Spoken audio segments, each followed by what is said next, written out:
said, Defence Minister Rajnath Singh, who is on a two-day visit to Gujarat, is also visiting Bhuj Air Force Station in Kutch. The Bhuj Air Force Station played a very key and important role in the execution of Operation Sindoor following the killing of 26 innocent tourists by terrorists in Pahalgam. Here, Defence Minister will react with personnel of the Indian Army, Indian Air Force, Border Security Force and other security agencies. Lieutenant General Dheeraj Seth, General Officer Commanding in Chief, Southern Command, will brief Defence Minister on the exemplary role being played by the Indian Army and BSF operating under the Bhuj Base Independent Infantry Brigade. The visit highlights the coordinated efforts of all security forces in ensuring the safety and security of critical assets in the region. Indian Army Air Defence units deployed near Bhuj and Naliya have successfully neutralized multiple hostile Pakistani drones in recent days, effectively foiling attempts to target vital military installations.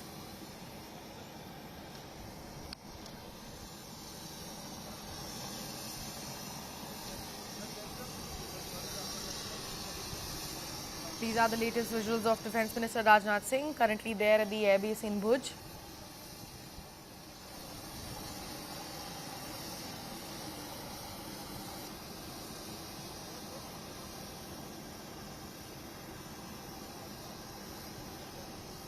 Remember, yesterday also Rajnath Singh was there in Kashmir at Badami Air Base. He spoke about, without mincing his words, that how Pakistan is not capable enough to take care of their nuclear weapons and how international bodies should intervene and take care of the nuclear weapons under Pakistan's possession. Today he is visiting Bhuj Air Base, a very significant visit, of course, visiting all the air bases that played a very crucial role, a very important one, in countering the attacks coming in from Pakistan's way.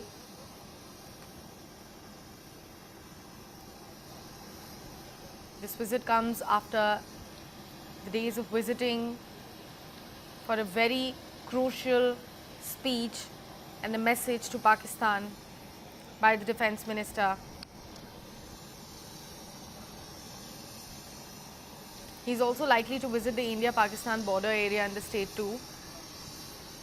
He also posted this on his social media profile X early this morning that he is looking forward to interact with our courageous air warriors at Bhuj Air Force Station. Furthermore, he also wrote that I shall be visiting Smriti Van, a memorial and museum envisioned by Prime Minister Shri Narendra Modi as a tribute to those who lost their lives in the 2001 earthquake. Rajnath Singh currently there in Gujarat. These are the visuals coming in from Bhuj. He is expected to review the operational preparedness of the armed forces during his visit, particularly in view of the recent military conflict with Pakistan and the brewing tensions between both the nations too. Remember, Gujarat is a state that shares a 508 kilometers long border with Pakistan. It was one of the states that Pakistan did target using the drones during the 4-day military conflict that we were engaged in with them.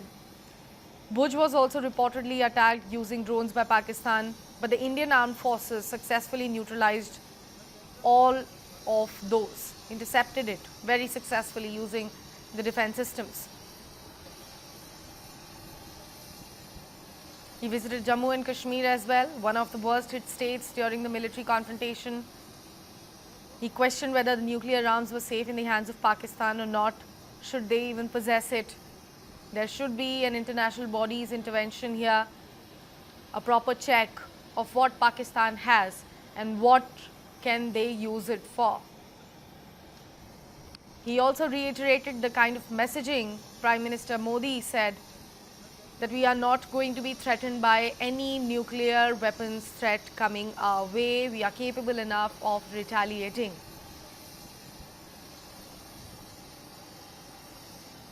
Also, something very interesting that our ministers have been saying, that it is not a ceasefire, it's just an understanding. And also something very categorically mentioned by the Prime Minister, that any further activity, any further disturbance coming from Pakistan's side is going to be looked as the act of war and will be retaliated in the same manner.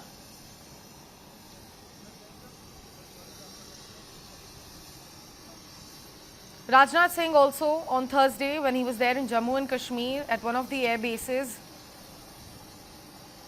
urged United Nations watchdog, the International Atomic Energy Agency, to take Pakistan's nuclear weapons under its supervision. He said, and let me quote the lines from Rajnath Singh from Jammu and Kashmir's air base. He said, the whole world has seen how irresponsibly Pakistan has threatened India. Today, from the land of Srinagar, I want to raise this question: whether the nuclear weapons are safe in the hands of such an irresponsible and rogue nation. I believe that Pakistan's nuclear weapons should be taken under the supervision of the International Atomic Energy Agency, which is IAEA. He said that while addressing the Indian soldiers in Srinagar's Badami Bagh cantonment. Another very important visit of our Defence Minister today in a state that shares over 500 kilometers long border with neighbor Pakistan.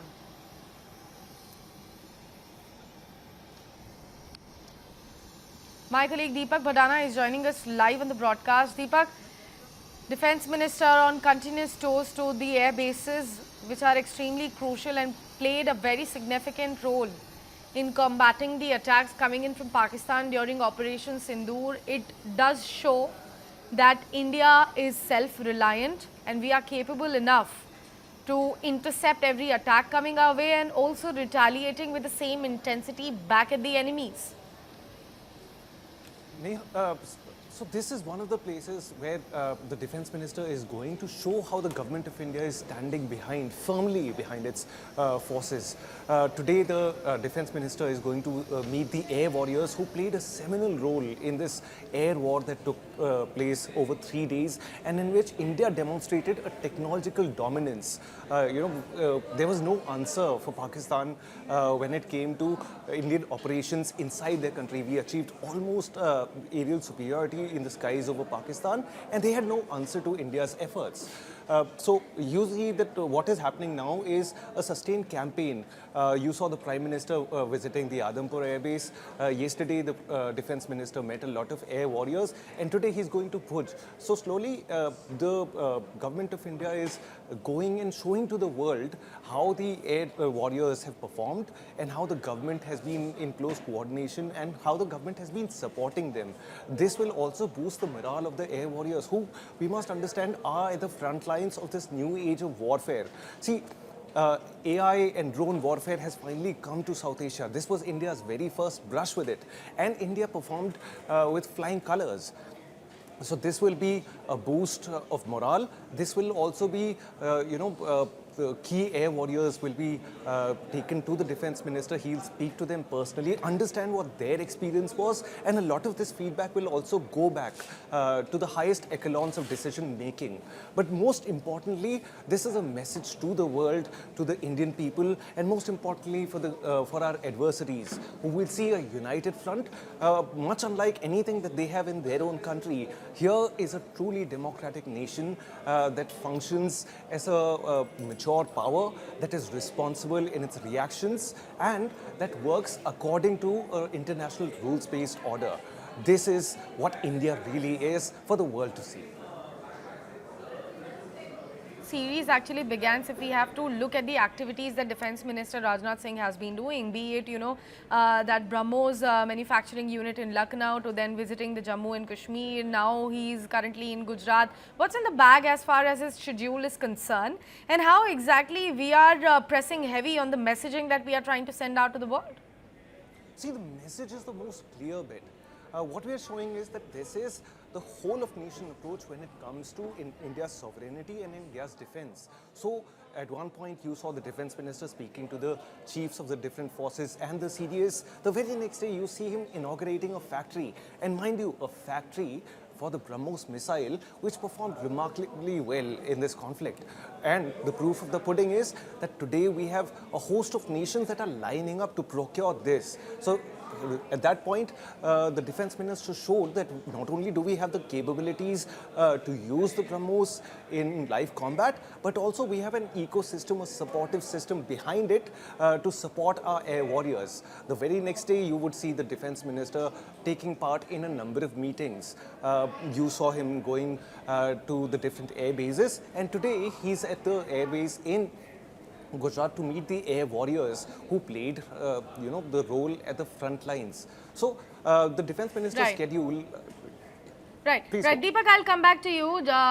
Just need to introduce our colleague joining us straight from Bhuj as well. Kinjal, हमसे बात करने के लिए बहुत शुक्रिया. हमें बताइए कि डिफेंस मिनिस्टर की आज के शेड्यूल में क्या-क्या एक्टिविटीज़ हैं, किन-किन से उनकी मीटिंग होने वाली है, and what all is he going to discuss with them.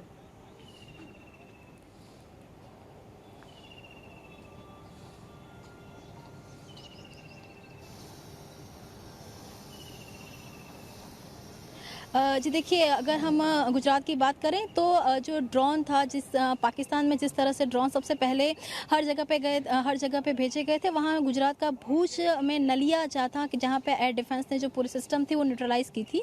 Gujarat इस मायनों में भी काफ़ी महत्वपूर्ण है, क्योंकि गुजरात में सबसे बड़ी सरहदी इलाका भी है और उसके साथ दरियाई क्षेत्र भी रहा हुआ है.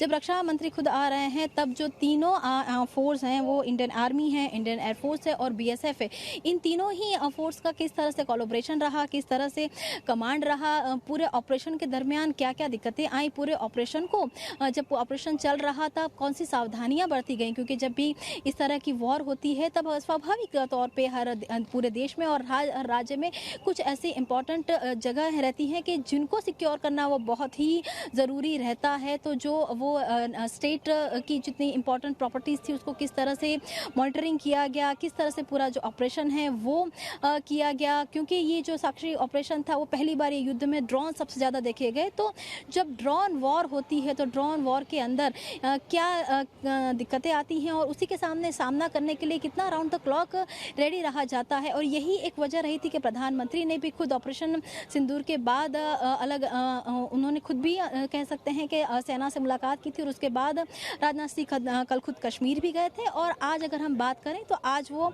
गुजरात आ रहे हैं. और गुजरात में हालांकि वो जब तीनों आर्म कमांड से मिलेंगे, उसके बाद स्मृतिवन, आप जो मेरे पीछे बराबर देख रही हैं, स्मृतिवन एक वो जगह है कि जहाँ पे 2001 में जब भूकंप आया था तो यहाँ पे भी हजारों लोग थे, वो मर गए थे, और उनकी याद में एक प्रधानमंत्री ने स्मृतिवन मेमोरियल म्यूजियम भी बनाया है.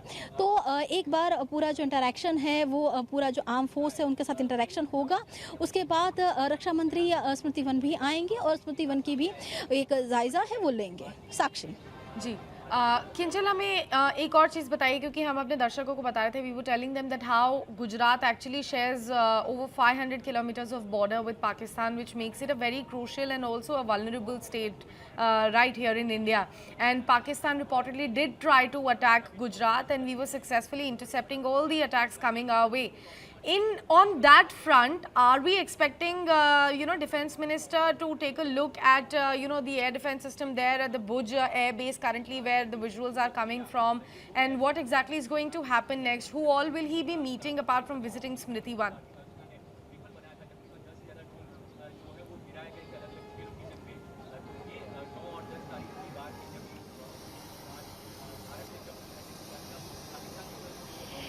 यस, बिल्कुल. देखिए, क्योंकि जो एयर डिफेंस सिस्टम थी वो भुज से ऑपरेट हो रही थी, भुज एयरफोर्स स्टेशन से पूरा जो सिस्टम है वो ऑपरेट हो रहा था.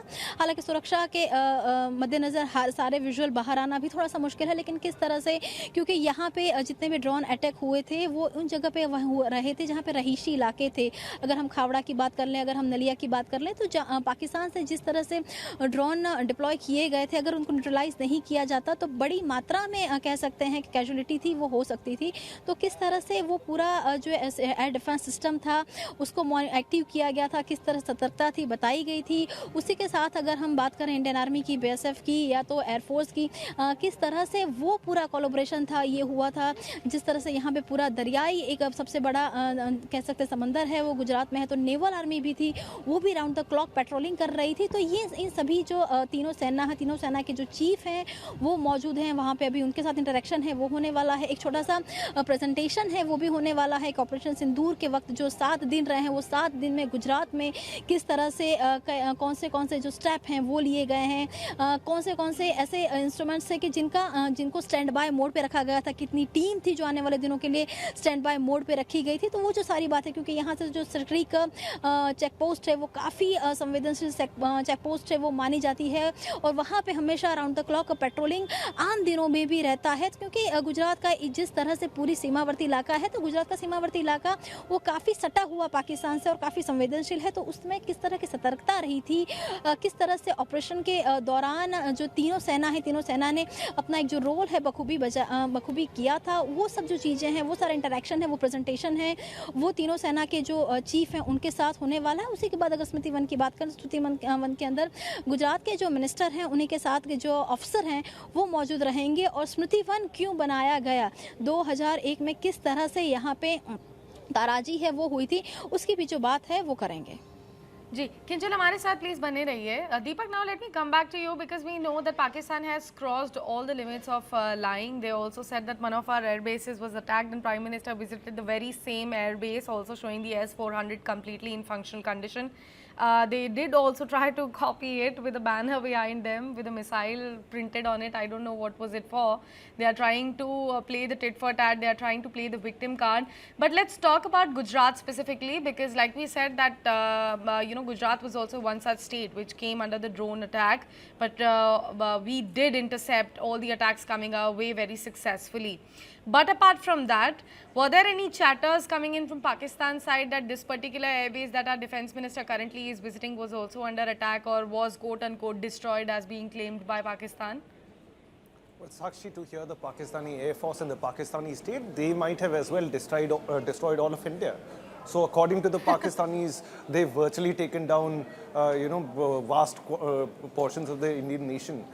This messaging that we talked about earlier is part of the campaign to dispel these notions that have been perpetrated by Pakistan and its cronies across the world. So these are visuals that are going not just to the Indian people, but to people across the world in every single nation and anyone who wants to have a look at what has really happened. So you mentioned the Prime Minister's visit to the Adampur Air Base. This is the site where India's S-400 system was stationed. And while the S-400 system did not play a major role in Operation Sindoor, for the Pakistanis, it was something that they've claimed to have destroyed. So the Prime Minister, in just one simple image, destroyed and dispelled any notions that were perpetrated by the Pakistanis and showed their narrative for the lies that they are. Similarly, when we are seeing Indian leaders visiting our air warriors at different air bases, it is part of an exercise. Not only are we reassuring our troops, our air warriors, we're also showing our citizens and we're showing the world what India is and how this polity works. Talking about Pakistani Prime Minister Shehbaz Sharif's visit, I don't know the name of the exact air base, but I think that is excusable because he didn't really visit an airbase. It was someplace, some distance away from an airbase. You could see maybe a few tanks in the background, which have no place on any airbase in the world. And they did this whole choreographed show with the Pakistani army chief right now.